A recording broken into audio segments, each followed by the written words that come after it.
Well, good afternoon, and welcome to today's Business Success Series presented by Manulife, Managing Change and Uncertainty with Resilience. My name is Ian McLean. I'm the President and CEO of the Greater Kitchener-Waterloo Chamber of Commerce. Before we get started, I would like to take a moment to acknowledge that we do live and work on the traditional territory of the Neutral, Anishinaabe, and Haudenosaunee peoples, as we seek a renewed relationship based on a foundation of mutual understanding and respect. As participants in today's virtual event, we are coming together as one. We believe everyone is free to be their true self and receive the same respect and opportunity, regardless of age, ethnicity, gender, culture, identity, sexual orientation, beliefs, or language. We hope you will join us today in fostering a positive environment that is a safe and welcoming space for all. We know there's more that we can do, and we are committed to listening, learning, and growing as we go. Today's session would not be possible without the continued support of our sponsors and partners. So a special thank you today to our title sponsor for the Business Success Series, Manulife, our platinum sponsor of the series, the Immigration Partnership of Waterloo Region. These organizations are committed to supporting our local economy and providing businesses with the resources and tools they need to thrive. So just before the session starts, a few quick reminders. Please do ensure that your microphone is muted throughout the presentation so we can reduce any background noise. If you have a tech question, please comment in the chat section and one of our chamber team will get back to you right away. If you have a question for today's speaker, I'll gather those throughout the session and our speaker will do their best to answer as many of them as possible throughout the presentation. All attendees will be sent a recording of today's presentation, and it will also be made available on the Greater KW Chamber website. At this time, I would like to now introduce today's guest, Nala Kaur. Nala Kaur is the owner of Core Capabilities Consulting, based in Waterloo Region for the past 25 years.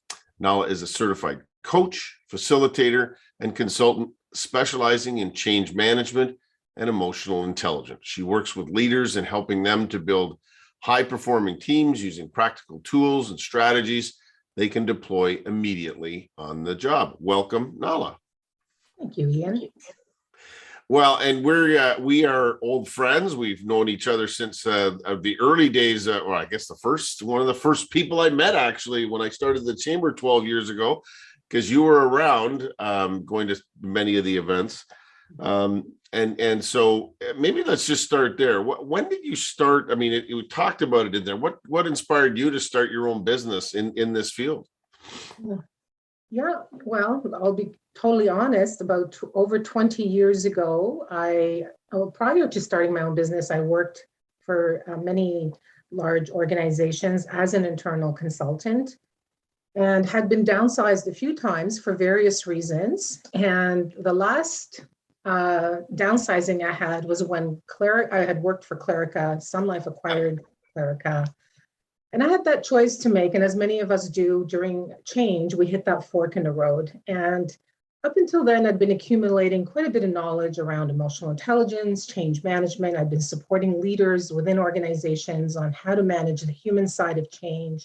And here I was faced with, what do I do? So I decided to give myself 1 year to see if I can make it as an entrepreneur and use that as a bit of a springboard to see what I can do. And I did join the chamber. Chamber is a fabulous place to meet people, to meet like-minded folks who can be of support. And it's been a fabulous community to lean on. I did join the Women's Leadership Committee and tried to expand my network. And so the resiliency piece felt like a really nice dovetail to the work I'd already been doing around emotional intelligence. And emotional intelligence is essentially about our emotional and social functioning. How do we develop in self-awareness? How do we grow in empathy? How do we learn to build relationships and work together to solve problems?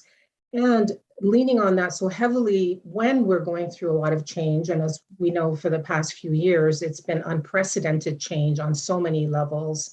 And so resiliency felt like a really natural way to look for more tools to support people in getting through some of these hard times. So this seemed to just leaning into where the need was, and that's where Mm. people were asking for help. We'll maybe come back to that in a second, but I want to drill down a little bit. I mean, if you had to say what is resiliency, like when someone says, I want to learn more about resiliency, or my team. I mean, I have a team of 18 folks, and we've been conscious of their mental health this year. We've been conscious of, staying connected because we've been working remotely. I'm at my home, you're at yours. Many of us are working here. So we've been conscious of our staff, but describe resiliency and why that's a tool that I would assume everyone needs more of, because it's one of those things that provides us the um, almost like the safety gear for the world around us. But what is resiliency when you describe it to clients or to the people you work with? Yeah, so they say a picture is worth 1,000 words. So let me just share with you my screen. I have one slide that I want to share. And essentially, what I love about this is that it looks at us as whole people. So resiliency is really about our ability to overcome emotional, physical, mental, and sometimes spiritual challenges, and to not just survive these challenges, but to come through them even stronger, to actually recognize that we can thrive. And even though things are never going to be the same as they were, how do we adapt and evolve and recognize the strength that we have innately within us? And sometimes we don't know what we're made of until we are faced with these challenges. Excuse me. So what's really important about this, excuse me, is to see that all of these domains are important for our physical health and well-being, our mental health and well-being, emotional and spiritual. So there's this kind of coherence that comes together when we're firing on all cylinders. We recognize, hey, bring it on. Like when we are faced with adversity, we're faced with obstacles, when we're operating from a place of high resiliency, we're adaptable. As you can see, flexibility shows up in all of these domains. And so it's not about focusing on one to the neglect of the other. For example, a lot of people may, we talked about hot yoga because I think we've done some sessions together, and a lot of people might say, you know what, yoga is fantastic. It's helping me with my physical well-being. It's helping me be strong. And so definitely we want exercise and eating well and sleeping well and all of those self-care strategies. But what about these other domains? And how do we ensure mental agility, our ability to focus and being able to tune in and saying, how am I doing? Am I able to focus? Am I able to be creative? Am I able to be expansive and open to other people's perspectives? So that's a sign of mental health and emotional health as well. Am I able to have a self-awareness and tune in and understand what I'm feeling, understand what my triggers are, and so that we can be preemptive and not be reactive and do things that can cause damage. And so that self-regulation is a crucial piece of our emotional well-being. And of course, spiritual, and I'm not talking just purely faith-based, although faith is definitely one of those things people lean on, and sometimes heavily during times of crisis as we've had with COVID. But that spiritual flexibility to say, I'm part of something way bigger. This isn't just about me. How am I connected to the world around me? How am I connected to my community? What are my values? I think a lot of my clients this past couple of years have stopped to pause and saying, what do I stand for? What is meaningful to me truly at the end of the day? And can I hold space for differences? Can I hold space for other people to have their perspectives, having their values? And God knows we've had so much divisiveness and people saying it's got to be this way, masks, no masks, this is a hoax, this is not a hoax. And so unfortunately, we've been many times divided when people had no tolerance for differences. And so true resilience is being very aware and intentional in the areas we need to continue to grow so that we stay strong. And so that coherence circle, is that really where your resilience is in good shape? You understand that, and I from what you're describing, it's not that things are perfect. It's that you're able to deal with the day-to-day of life, whether it's physical, mental, spiritual, but that you're able to handle that. That resilience comes from being in balance in that coherence section where you're aware of those four pillars. Is that what the goal is, or what that perfect state is? Yes, and is there a perfect state? It's like people saying, I want, perfect work-life balance. Well, what is that, right? What is that? And it could be different for you, Ian, as it would be for me and someone else. But yes, what is coherence for you? How do you feel in balance? And what this model suggests is we're only in balance when we're able to pay attention to all of these dimensions, not to one or two to the exclusion of the others. And very importantly, this is where the emotional intelligence piece comes in, is do we have the self-awareness? Do we have the honesty with ourselves? To say, I'm struggling in this domain. I need help when it comes to managing my workload.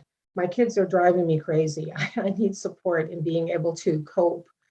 And having that, not just the awareness, but then to be able to express and show some level of vulnerability, because resilience isn't about the absence of fear.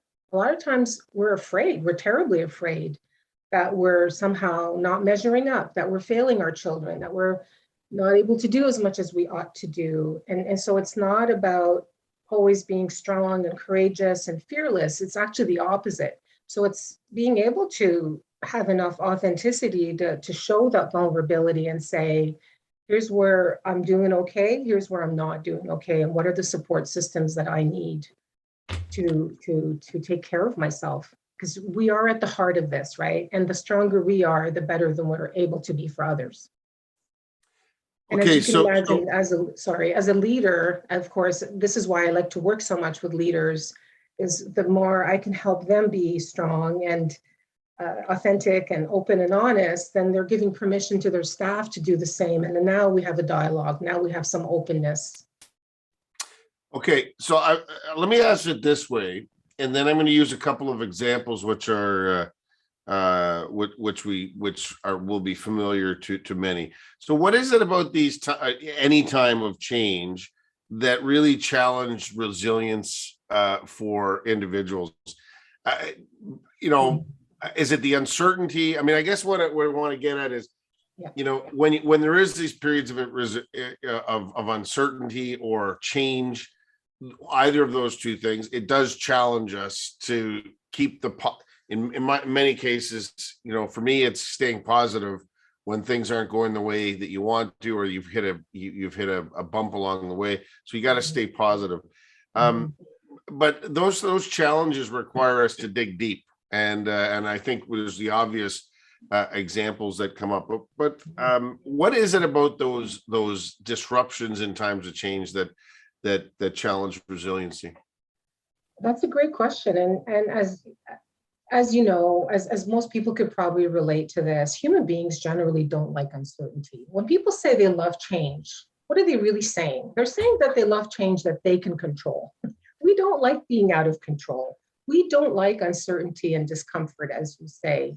And when you think about how we try to put structure in our day-to-day lives, we want that predictability on some level. We don't want to be boring and everything seems absolutely like mapped out, but we want some level of certainty around how we work, where we live, who we work with, who we live with, the routines that we establish. And when you're going through change, that is completely upended.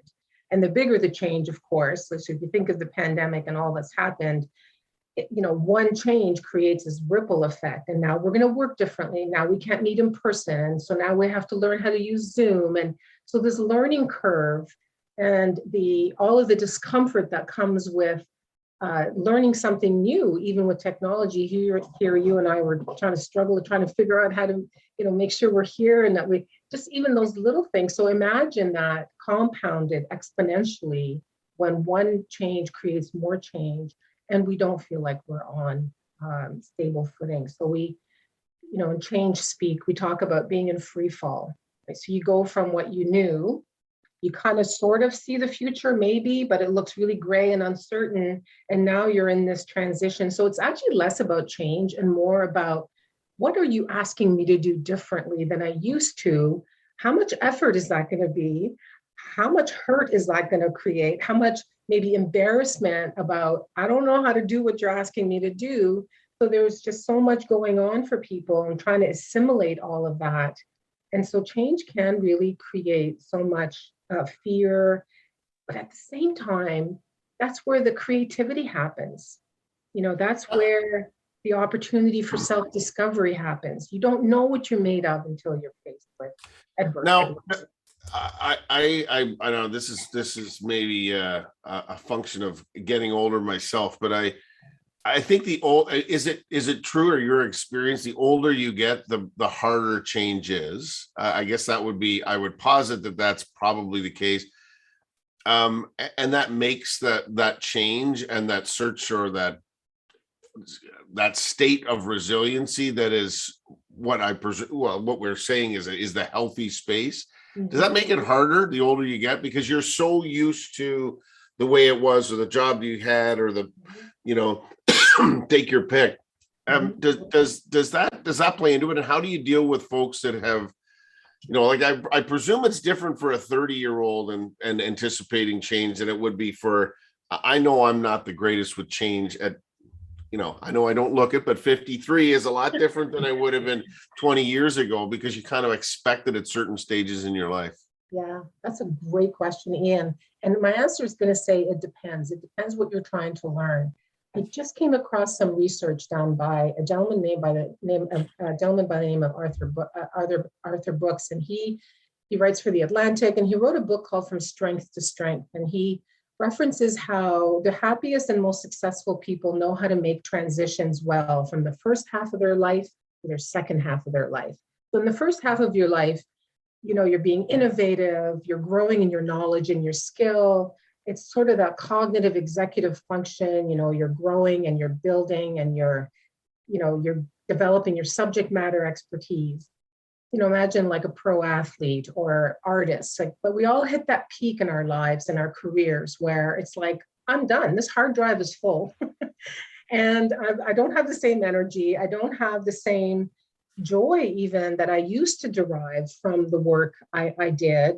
It feels a bit of a grind, etc. So it's again tuning into that and saying, in the second half of the life. So this is what the research shows, is that if you go from what he calls innovation, it's like that fluid intelligence, to crystallized intelligence. Now all of a sudden you're sharing your wisdom, you're teaching. So someone like you, Ian, who's acquired a lot of knowledge, a lot of experience, in the second half of your life, it's less about trying to compete or try to know more than someone younger than you, for example, around technology, but rather crystallizing your life experience and your knowledge. And how do you mentor people? How do you teach people? That it only comes with time and experience in the school of hard knocks. So it's, what are you choosing to put your focus and energy into, rather than fighting against how you used to be and how you used to be able to do something and now you can't. So it's that gracious way of acknowledging our limitations, but then harnessing our energy into things where we are adding value. So I found that we're quite profound, and I'm actually going to speak a little bit more about it in future speaking engagements, because I think many people are in their second half of their careers, and yet they keep talking about their glory days and how they used to be, whereas now it's, how can we embrace who are you now, and how are you adding the best value, and how can you support people at this stage in your life? Yeah, I think that's interesting. And I think one of the challenges those of us that are a little older have to do is not to, when you're trying to get into that new stage that you're talking about, is not be referencing it in context of what you used to do in the past, because that I think is where people tune out to the experiences that you have. Listen, I wanted to get to a couple here which are topical, and it kind of talks about this first chunk of the conversation we've had. And I'll put it to you. Yeah, I've been downsized. You've been downsized. They weren't. Sometimes I was like, yeah, that's fine by me. I was ready to move on. Sometimes that doesn't come at that exact moment, so it's got to feel different. So, relate what you're talking about here, resiliency, to your own experience of, you came to a fork in the road. You could have, I presume, packaged and sold out or sign off and do your own thing. But how did resiliency, was that a part of it? You're saying, what's the right thing to do so that you could feel as though you were that you had the resilience to kind of, because to me, it sounds like change is the thing which you need the resilience to get through change and thrive through change. How did you deal with that when you've been through it several times? And that's, by the way, very normal in banking and insurance and a lot of the professional services. They go through these cycles, and internal consultants versus just hiring people externally. That's disruptive to your own life. Yeah, it was terrifying, I have to say. And at first I was hurt. I was a little offended, like, you picked me? I'm good. What do you mean? And so there was that passing the ego, like get past the ego part of it and recognize that it is what it is. And now what do I do with this? And I know this is hard for people to hear when they're going through something really tough and something they didn't ask for. I mean, nobody wants to be downsized. But now that here I am, can I see this as a gift? Can I see this as my opportunity to explore something that I probably would not have had the courage to do? Because here I was, remember I said comfort zone, making good money. There was a level of predictability. That's why we call them golden handcuffs sometimes. They're handcuffs, but they're golden. They keep you holding on. And so for me, it was a bit of a terrifying, but also a freeing experience to say, I'm going to give myself 1 year and let me see what I can do. Have I acquired enough knowledge? What do I bring to the world? What can I offer that's going to allow me to really press hard and do what I need to do and join networks and market myself and face my fear? Those are all questions that we have to ask ourselves when we're going through something quite profound, like a job loss, maybe losing a partner, going through a divorce, empty nesting. Even want to change brings with it a whole lot of stress. And so it was a real pause and a reflection. And I did a lot of studying. I researched, I think this also falls beautifully into parenting, because we all want to raise great kids. We want to raise resilient kids. And they've been tested and challenged quite a bit these past couple of years. But the work of Angela Duckworth, she's basically dedicated her research career on the subject of grit. And she talks about how gritty people have to have a growth mindset. You cannot be gritty. You can't have that perseverance that I'm going to do hard things. I'm going to face the blood, sweat, and tears, but I'm getting up. If you don't believe that you can learn, if you don't believe that you can grow, that you can expand beyond your current limitations. And so she talks about this passion and purpose allows for the perseverance. And for me, my passion was to help people, but maybe help them in a different kind of way, to be available to my children when they were young and have that flexibility in my schedule. And so the passion was in how I can serve humanity and serve the people that I like to work with. And that purpose is, what am I here to do? And that's what allows you to stick with things and not give up when things get really hard. That's really good. I mean, there's no shortage, and I at certain points in my life, working career, people say, "Are you going to run for office?" I know my dad was a successful politician. I did it for relatively successfully for a period of time, and I said, the timing is everything, and what was important to me at all of those points in time was more my daughters and being present and kind of having a life, and then enjoying the work that you had and being satisfied with that, as opposed to looking for the next challenge. And I guess to me, that's part of it as well, is that you can be satisfied without becoming complacent, as what you're describing, that you can be satisfied with the place you're at. So that's a helpful analogy. I want, and we're going to move on in a second, but I'm fascinated by this resilience thing, because you touched on kids, and we'll come to that in a second. But in every interview I've done on the radio with our guests or on business success series or others, I asked this of everybody. In fact, all the provincial leaders, when they came on to speak for us, I said, tell me about COVID. How has COVID affected you? And these last 2 years, everyone has experienced COVID differently, right up and down the board, whether you've been sick, how it's affected your family. Do you have kids? Are you working from home? Take your pick. It has challenged everybody, business owners, healthcare workers. Everyone has experienced it differently. So when we talk, you've laid out the whole notion of resiliency. Relate that to your own. Like, this has been it's been tough for all of us, everyone, including me. It has been a challenge.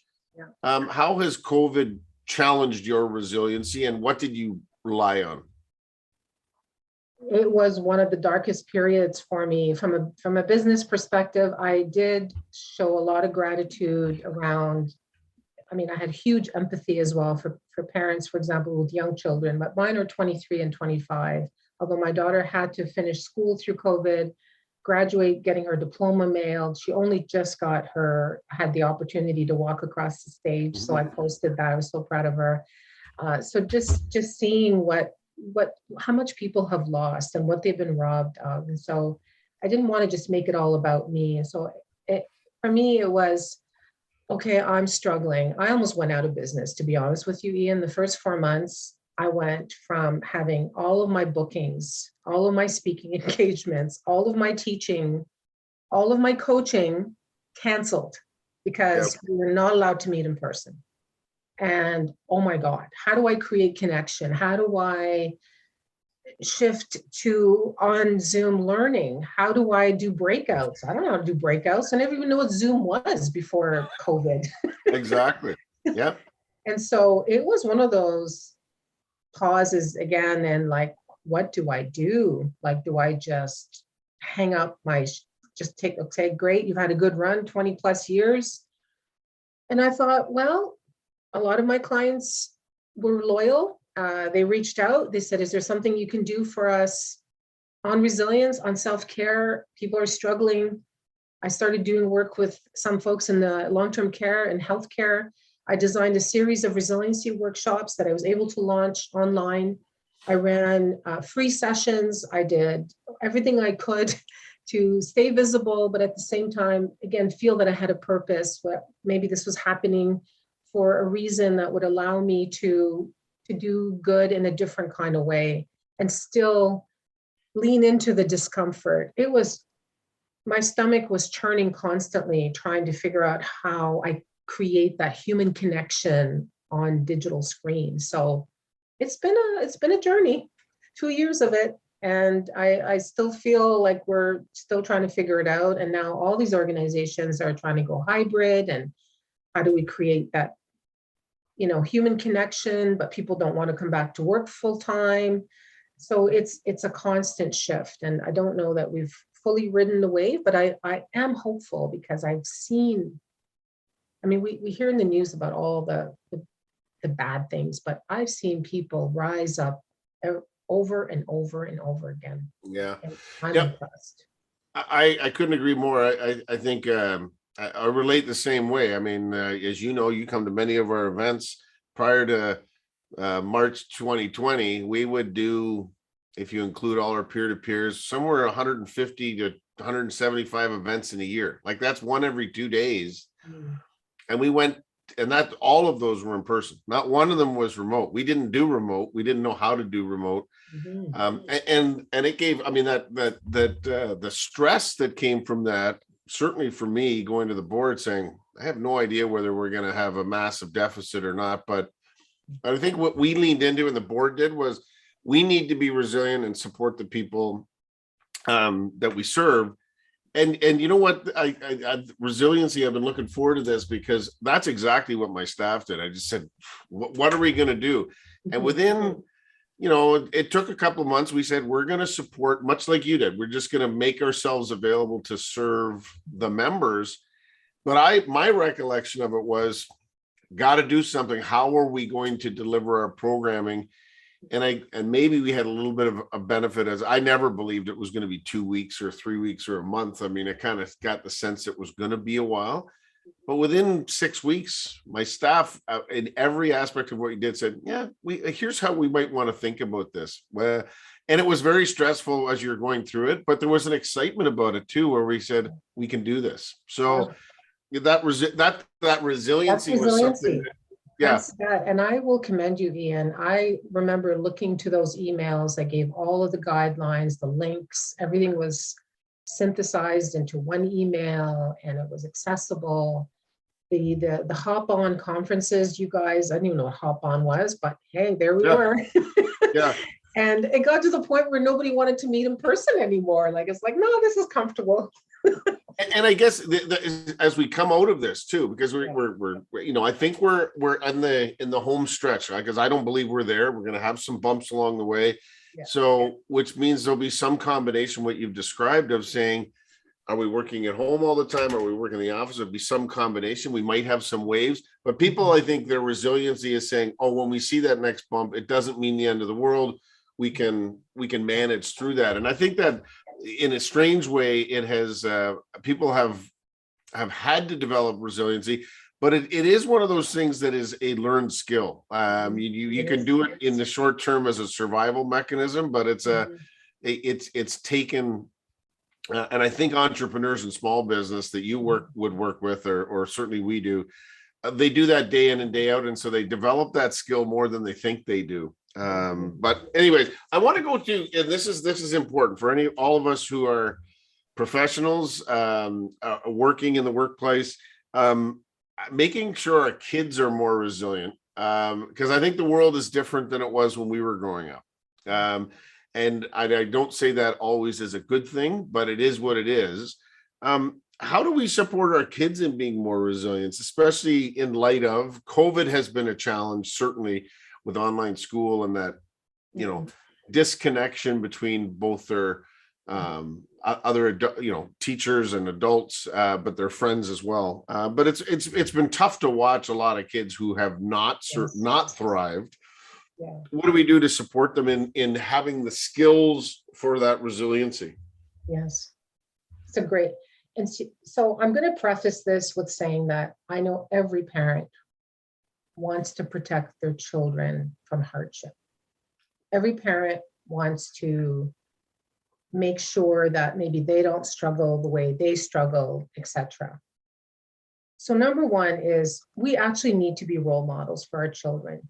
For how do we respond to crises? How do we react when we're being triggered, when we're emotionally scared, when we're struggling? And if they're seeing us losing it, they're going to mirror that behavior. And so, as you know, everyone takes their cues from our behavior, less about our words. So if someone were to be watching your actions and not listening to your words, what would they say your priorities are? What would they say matters to you? And so as parents, as leaders, as teachers, how are we role modeling the behavior that we expect our children to demonstrate? And so let me tell you, we need to normalize for our children that they should expect to face challenges and do hard things. And in order to persevere, they cannot give up in the face of adversity, or they might be struggling in school. Maybe they're not seeing their friends. We need to validate, we need to empathize, we need to support, but we cannot rescue them from all of the possible hurts that they're going to experience. If we don't allow children, if we do for them what they can do for themselves, we're actually robbing them of the opportunity to fail forward. And I love that fail forward expression, because you're failing, and that's okay, because that allows you to move forward and learn and grow from that. Okay, that didn't work. That's that growth mindset that Angela Duckworth, and she actually has a whole chapter in Grit on parenting, wise parenting, parenting for grit.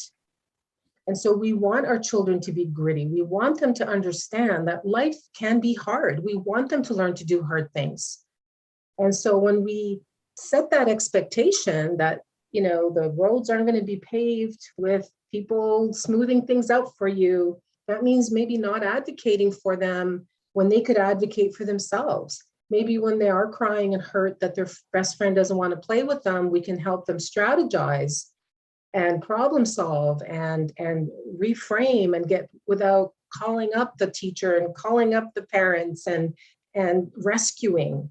And so when they, and if you really reflect, and people could reflect on when their kids are most proud, it isn't the participation trophies they got. It's the ones that they worked hard for, that they had to get up early and study or get up and work on that test or work on that project or etc. And knew that they did it themselves without anyone else's help. And so we're there to support and provide the resources, but not do for them. So I think that's one of the biggest gifts we can give them and help them see that this is life and it is full of hardship.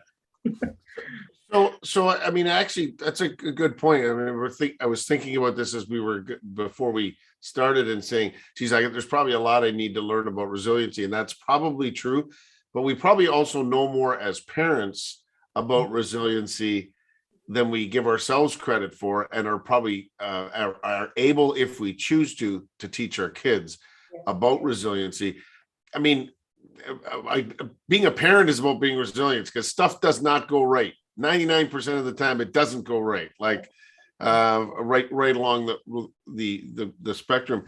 But I think that's fascinating. I mean, we don't do them. Maybe drill on that a little bit more. We don't do our kids any favor by smoothing things over when they're small, because there's going to come a point when they're not living with us and they will have to deal with bumps along the road. And this is really about saying this resiliency is having the tools that they know, again, how to strategize. How will I deal with that? Do I have to work harder? I mean, they have to go through their own checklist because they're not going to be able to come back to their parents. Those are learned skills that parents have to give their kids, right? Yeah, absolutely. It's that muscle analogy, right? If you want to grow your strength, whatever it is, physical, mental, but let's say physical strength, and you go to the gym, you are not going to grow in strength unless you keep increasing the resistance of the weights that you push. If you're pushing 5-pound weights every day, it's great, you're moving, but you're going to get tiny, tiny incremental growth. And you're not going to really know what you're capable of unless you say, I'm going to up that a little bit. And now you go to 7 pounds and then 8 pounds and then 10 pounds. Next thing you know, you're facing higher resistance, but you're incrementally allowing yourself to build your strength to get to that. If we are bubble wrapping our kids through the whole journey of their youth, and then all of a sudden we say, go find that job, go interview, go, face rejection, and not having had faced those small rejections and having had the setbacks and having failed and gotten that C and talked to the teacher directly about why they got that C. So it's giving them the agency to helping them with the words. I'm not saying we don't support. So like in Angela's model, Duckworth, she talks about, we're there to support them. That's wise parenting. But we also have this expectation that I know you can do this. I'm not doing this for you. You can do this. And you can rise to that challenge. And I'll be here to protect you when I need to, but I'm not going to do it for you. And so in so many small examples, like I'm not going to send out your resume. My kids are putting co-op resumes together and sending them out. I'll edit it. I'll proofread it. You're sending it out. I'm not going to call and advocate for you because you slept in and you couldn't show up to class. No, you're going to call and talk about why you didn't show up to class. and so there may be pushback, and there's going to be some fighting around that, and we're going to want to make it okay and better, but it's pushing against that and knowing that that's the better approach. It's not the easy approach, but it's the better approach. Okay, so let's talk about you've talked about it earlier. Part of this is being a role model. I mean, you talked about leaders being role models for their staff, parents being role models for their kids. Co-workers can be role models for each other. Mhm. And then there's the broader, people that are maybe outside of your immediate circle of care, whether it's professionally or personally. Mhm. Um, how can we be role models as and leaders or as leaders for those various groups? I mean, and you've talked about this earlier in the talk about people model behavior. So if you're showing caring and you're showing resilience under fire and you're staying positive when everyone else is setting their hair on fire, people see that. I mean, are those the types of things that and or talk about that in relation, because it sounds like what you're saying, but I think what are some of those concrete ways that you can demonstrate it for the people that are in your, again, in your spheres of influence or circles? Mhm. Yeah, I think leaders, parents, teachers, community leaders have a profound impact and can have a calming effect or can have a deleterious effect just through their behavior, what they say, the language, the words. And so it really does start with self-awareness. And it comes back to this emotional intelligence. Do you have enough self-awareness to know how you're landing on people? Is what you're saying provocative, or is what you're saying calming? Is what you're saying fueling the fire? And so having that ability to tune in and reflect on what is the influence that I can have on people to create good, to create harmony, to build a corporate culture that is safe. And by the way, it's not just about positivity, Ian, it's about, because there's a positivity sometimes, it's called toxic positivity. It's when like rah, rah, rah, when someone is really struggling and having a hard time, it's like, you're going to be fine. It could be worse, first world problems. Like you hear sometimes these pat responses that are actually invalidating. And so positivity has its place. At the same time, we need to meet people where they're at and acknowledge and validate their experience, and not to own it, but to say, how can I help? Remember, we don't want to rescue people. How can I help? How can I support you? What do you need from me? And with some measure, I think some leaders, and again, anyone in a role model position can come at it from like, I'm struggling too. This is the best I can do. I have vulnerabilities. If you try to consistently be stoic and look like you've got it together all the time, when actually it can be really empowering when they see that you don't have all the answers. You have limitations. You are struggling too, but guess what, guys? We'll figure it out together. Like what you said about, well, I don't know what this hop on is or whatever, but we'll figure it out. Our people need us.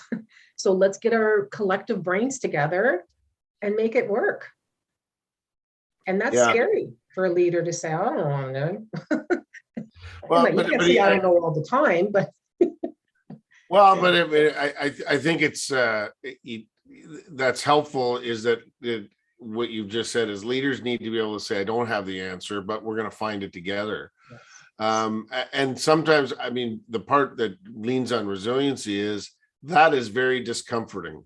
It is something that does not sit well with, certainly the people I've hired are smart. I make a habit of hiring people that are smarter than I am and harder working and have more skills.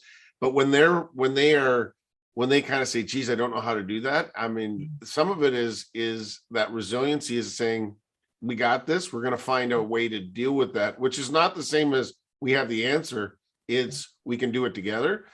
Because I think this is an important one. I think in the first bit of COVID too, go back to that, there was an element of I wanted to pay attention, and for me, because we were suddenly all at home using technologies we didn't know how to do, and I needed to make sure that my staff were okay, and had no idea how to do that, because for many of us, the way I kept tabs on my staff was I saw them every day. I would walk into an office and say, how are you doing? Or what are you working on? And that's just wasn't possible in the same way. And so you have to learn, that resiliency rested on doing things differently than you, and showing a different type of leadership when you couldn't do what what I would default to, which is that that personal connection. That's a great point you bring up there. I think it's worth punctuating that you had to learn as a leader to work differently. And before, like you say, you can walk into your employee's office and say, how you doing? What are you working on? And there's that fluidity. And I don't think we ever really want to lose that. We are wired for human connection. We do our best work when we can collaborate and brainstorm. But there is this element of trust now. I hear this a lot in organizations that I coach and support, is that now leaders have to trust differently because they don't see their people every day. And so it's now begging for a different kind of conversation. It's about connecting in more intentional ways. It's actually putting a lot of responsibility on senior leaders to be clear about performance expectations. It's not about letting people off the hook, but it's about letting people understand, here's what I expect of you. And now I'm going to measure you based on your deliverables, not just your face time in an organization. And this is a very old paradigm. It's like face time, put in your hours versus productivity, efficiency, high performance. And so there is a deeper recognition that we have to have more meaningful conversations about what we deliver and how we deliver it. And that's a whole new world too. Yeah, I think that's fair. I've never considered what happened what has happened with COVID to be elastic. We won't go back to the way it was, but it's not going to stay the way it is now. But somewhere in between, there's going to be this what's the new norm for, like, you and I you could work at home, your home-based business, you can do that, but many others will need to come back to the office, but probably not in the same way they did before. And I would say, and this is I wonder how you would kind of react to this. And this was not a function of I didn't trust my staff. It's because I was almost parroting my own, like when I would say in the middle of the winter, boy, I've been out every night, Monday, Tuesday, Wednesday, Thursday, I'm tired. And so Friday I'm working from home.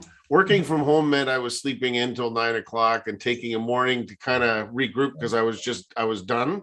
Mm-hmm. And so when we got to this working home, I had to, in some ways I would say, geez, is anyone going to do any work? Mm-hmm. But I was thinking about myself and why I would want to work at home, which was I was burned out from a very busy week, only to discover that actually our staff liked being at home, but they found it much more, they actually got more out of them. They actually had to learn to scale back and not work as too much because they were never away from their computer. But that was more on me understanding that we could work in a different way, that I wouldn't allow us to explore. And now it's here, and that's going to be a permanent feature for my staff, which is to me it's enhanced our resiliency in an organization, that if we ever have a wave or we have sickness going through the office, we'll just say, look, we're going to do the smart thing. We're going to close down for a week or so, let people work at home because we know we can do it. And that adds resiliency to the organization, not just the people. Absolutely. Because you've done it, you could do it again, and you're continuing to innovate and evolve. And it does force you to communicate in new ways.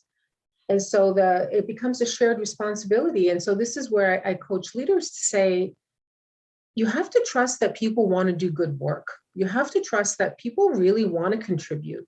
We all want to feel like what we do matters, that it's meaningful. And so the conversation needs to be, okay, so how do we marry your strengths, your skills, your talents with what I'm asking you to do? And so that speaks to performance management. It speaks to job fit. And sometimes it is good to move on and try different things because the fit isn't there. And maybe now it's exacerbated in this kind of climate.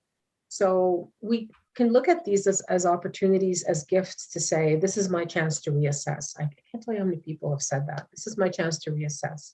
And I don't like working from home, or I do like working from home. Okay, we're running out of time, but I got a couple more questions. But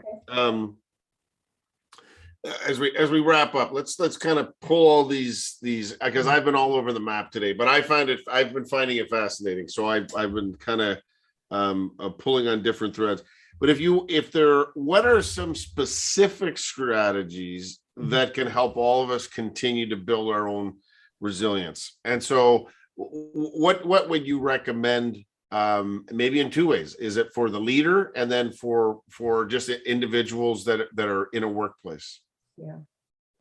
So for leaders, again, I think it's that being open, allowing yourself to be vulnerable, leaning on the collective, not feeling, because let me tell you, Ian, senior leaders are the ones that are reporting the highest burnout. There's just a recent Deloitte study that was published, and leaders feel like they have to put on the cape. They got to rescue the day, swoop in, take it on. They feel guilty that they're asking people to do more, to work more, and yet really stop and bring people together and say, how do we as a collective, rather than you feeling like it's something you have to do and making these assumptions and presumptions that they can't handle it, or and so just allowing that vulnerability to shine through. And I think that will promote trust, it'll promote openness, and it gives them permission to also let you know what's going on for them. So that self-care piece, I think, is often people roll there. It's like, yeah, we hear so much about self-care, but leaders have to care for themselves. If you're running on empty, if your tank is empty, how can you possibly push through and persevere? Like, how do you drive a car on an empty tank? Like, oh yeah, but I can't stop. I'm so busy. I can't stop at a gas station. But like, if you don't, your car is going to die. Yeah. So it's not going to function. So what I would suggest to people, leaders and employees alike, is come from a place of self-care and self-compassion. How much can I take on realistically? So the question I like to ask people always is, what are you saying yes to? And why? What are you saying yes to? Because when you say yes to something, you're actually saying no to something else. If you're saying yes to, I'm going to work late one more time and not join my family for dinner, you're actually saying no to having family dinner. Even though you feel like you're being altruistic and you're being supportive of your team, we can't please everyone, and we can't be everywhere, and we can't be all things to all people. So that discernment, and it comes down to our values, right? What matters to me most. And then aligning our actions with our values. And that might mean disappointing some people, but explaining very kindly and gently, I'm not going to sit on a million committees. I'm not going to do every volunteer effort, people. And I'm sure as a politician, you know this, like you're getting pulled in 20 different directions. As a CEO of the chamber, you're pulled. What are you saying yes to? I'm going to say less is more. If you commit yourself fully to one committee, two committees, maybe a board, something you're passionate about, you're going to give so much more of yourself, and people will value you and appreciate you versus just, oh yeah, I sit on 10 boards, but do you actually attend 10 meetings? Like, so it's that cognitive awareness, is to just be conscious of and intentional. So yeah, that care and compassion, that ability to be discerning of what am I saying yes to, are a good start. Okay, and this is the wrap-up question. What are the 2 or 3 key messages you want people to take away from today? If they were to take away and say, I watched this smart lady Nala, and then there was McLean too, but what did I learn? What were the 2 or 3 things that I took away from this? What would they be?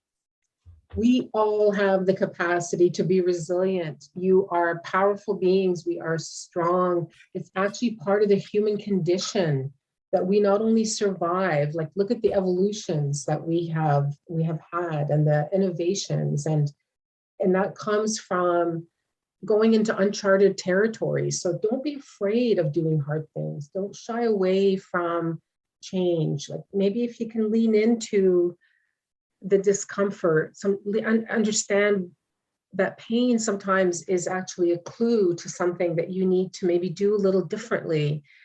If you're bored, maybe you need change and you're too afraid to pursue that. So resiliency is something that can be embraced and not something to get through. And then you realize as every new change wave comes in, you're riding it faster. Mhm. And then you can look back and say, I have been there. I have done that. I survived it. I did not crawl under a rock and die. And I'm going to get through the next phase too. So, but again, always handling all that with care, handling yourself and others with care. I think if we can be kind and compassionate, all of this harshness and conflict, we're all just doing our best, and we're stronger always as a collective than we are individually. So not be as self-serving, but more as how can I be of service to others?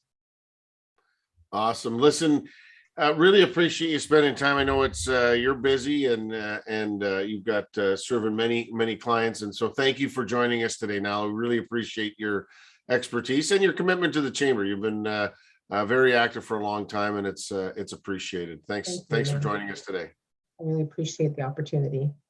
All right, and thank you once again to our title sponsor for the series, Manulife. Our platinum sponsor for the series, the Immigration Partnership of Waterloo Region. And finally, to all of you for joining us today. As a reminder, we do host a new business success series every Wednesday at 1 p.m. Join us next week for What Does the Metaverse Mean for Business? I'm looking forward to this because I have no idea what the Metaverse is, but the Metaverse represents the evolution of business on the web, offering organizations a virtual 3D space to advertise, sell, and interact with customers and clients. Fascinating. It's where we know business is headed. So an important topic. But how does the metaverse work? What can it do for your business? And what are the risks of doing business in the new frontier, in this new frontier? Trial lawyer and cybersecurity expert Brent Arnold will answer these questions and more and take you on a tour of one of the most popular metaverse platforms. Can't wait. To register or to find out more about this event or other upcoming events, please visit us at greaterkwchamber.com. And please do share this series with your friends and colleagues. Join us every Wednesday afternoon for another edition of the Business Success Series, because if it's Wednesday, it is the Business Success Series. Thanks so much and have a great afternoon.